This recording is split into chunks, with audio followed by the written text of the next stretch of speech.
So if you're in Facebook Messenger and if you want to send your favorite music to your Facebook friend in Messenger, this tutorial review will show you how you can do it.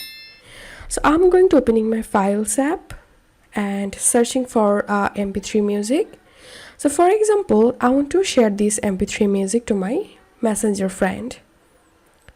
So I'm going to tapping on the music, tapping on the share option at the bottom left, and here you have to search for Messenger.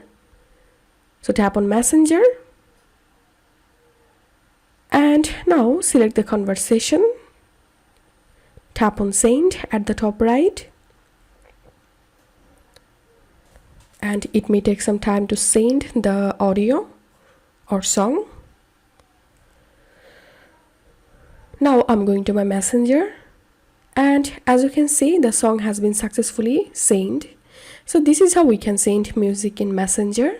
If you find this video helpful, make sure to subscribe tutorial reviewer.